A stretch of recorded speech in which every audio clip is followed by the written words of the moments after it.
सुरेश जी, क्या संसद के अंदर ये जो 19 तारीख से लेकर आज तक हुआ हंगामा हुआ, समझ में आता है, बीजेपी भी जब विपक्ष में थी करती थी, समझ में आता था, लेकिन बिना टेबल पर चढ़े, रूल बुक बिना फाड़े, बिना मर्यादा की धज्जियां उड़ाए क्या चर्चा नहीं हो सकती थी? विपक्ष नहीं कर सकता था क्या? ऐसे हालात थे क्या वहां? आप तो अंदर थे।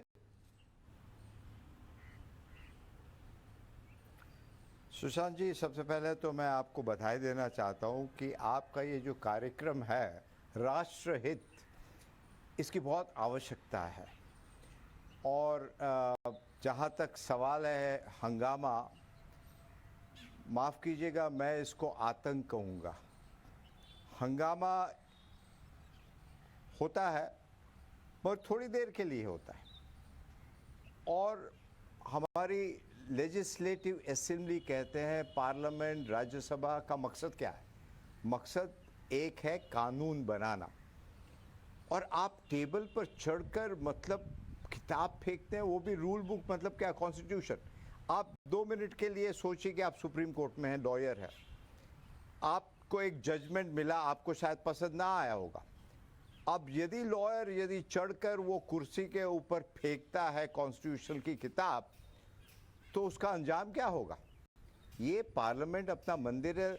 1990 से मैं एमपी रहा हूँ, बीच में नहीं था। हमने ऐसा कभी अपने मतलब बुरे से बुरे ख्वाब में भी नहीं सोचा था कि आज ऐसा दिन आएगा। और मुद्दा क्या था? पेगासस के बारे में सरकार ने एक बयान दिया, और राज्यसभा में बयान के बाद आपको क्लैरिफिकेशन का मौका मिलता है, मगर नहीं, क्लैरिफिकेशन नहीं मांगी, आपने हंगामा किया। फार्मर्स पे चर्चा हो रही है, इससे सुनहरा मौका आपको मिलता कहाँ कि आप चर्चा कीजिए फार्मर्स के बारे में, मगर आपको वो नहीं करना था। आप टेबल के ऊपर चढ़कर रूल बुक चेयर के ऊपर डालते हैं और बोलते हैं हमने अच्छा किया, और कहते हैं चेयर पे कोई बैठा नहीं था।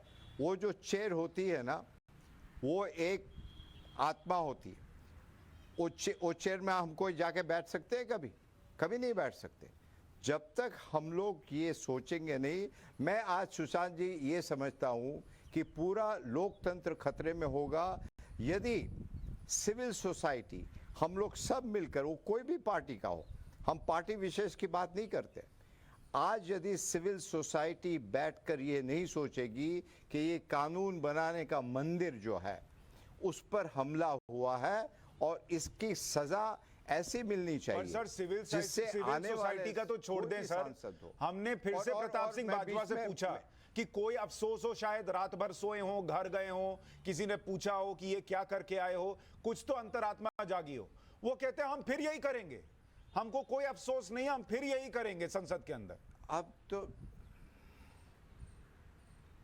तो मैं तो ये कहना चाहता हूं कि ये इशारा किसका होता है? और हम तो रहे हैं ना, इशारा होता है जो पार्टी के मुखिया होते हैं ना। आज जितना बड़ा हंगामा करो उतना बड़ा आपका नंबर बढ़ता है। मैं 1990 से एमपी हूँ, एक बार भी वेल में आज तक नहीं गया, एक बार भी वेल में नहीं गया। आवश्यकता नहीं है वेल में जाने की। आप अपनी बात बहुत फोर्सफुली रख सकते हो, यदि आप कायदे से बात करो, आप तीखी से तीखी बात कर सकते हो, मगर एक शिष्टाचार होता है। 1990 में एक एमपी यदि वॉकआउट करता था तो बैनर हेडलाइन होती थी। मैं बहुत दुखी हूँ, और जब चेयरमैन खुद रो पड़े, वो चेयरमैन नहीं रो रहे थे, हिंदुस्तान का दिल रो रहा था। और हम आपको बताएं, फिर से बताएं, ये आज यदि इसको हम लोग जाने देंगे तो लोकतंत्र खतरे में है। कहीं ना कहीं लक्ष्मण रेखा यदि आप नहीं जाने कैसे दे सकते हैं? सर, कार्रवाई क्या होगी ये बताइए सर। कॉन्स्टिट्यूशन, सर कार्रवाई क्या होगी? नहीं, कार्रवाई तो ये होनी चाहिए कि जो, मैं तो समझता हूं कि पार्टी के मुखिया, आप यदि, अब मैं इस एग्जाम्पल को लिटरली मत लीजिएगा, यदि एक बच्चा कुछ स्कूल में कुछ आतंक करता है तो उसके माँ बाप को बुलाया जाता है। मैं समझता हूं कि ये आचरण के लिए जितने भी लीडर्स हैं पार्टी के, अभी तो क्या हो गया कि पार्टी के लीडर बोलते हैं वेल में जाके हल्ला करो, हम तो देखते हैं इशारा करते हैं कि आइए वेल में आइए। तो पार्टी के मुखिया से बात करनी चाहिए, और ये पनिशमेंट एक जन के लिए नहीं है। मैं समझता हूं कि यहाँ कहीं ना कहीं पूरी पार्टी को एक एक संदेश जाना चाहिए देश में कि इनफ इज इनफ, ये लक्ष्मण रेखा है। और मैं समझता हूं पनिशमेंट देने वाली तो जनता होती है। सर, आज यदि जनता जागरूक है तो जनता को ही पनिशमेंट देने दीजिए, और पनिशमेंट आती है चुनाव के वक्त। आज पार्लियामेंट में आप सस्पेंड कर सकते हैं। मैं समझता हूं कि आज ये वाक्य के लिए सस्पेंशन काफी नहीं होगा। जो जिसने भी ऐसा हल्ला किया, सर आप कह रहे हैं पार्टी की मुखिया यानी सोनिया गांधी जी को एक्शन लेना चाहिए। सोनिया गांधी